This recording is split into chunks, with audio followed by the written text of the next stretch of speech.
Here's a video showing how to replace the button lock on the different Rainbow wands. You might have one like this, which is pop riveted in place, or you might have a newer style where the button just slides up through and then it'll pop up through the hole right here.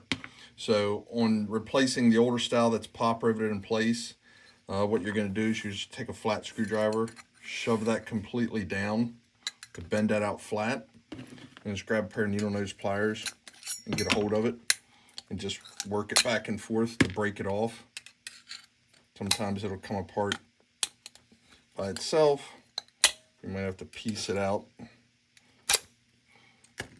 So in this particular instance, we're able to get it for the most of the way out, but there's a little bit of a raised area there, so you can just get in there and just kind of flatten it out so stuff doesn't catch on it.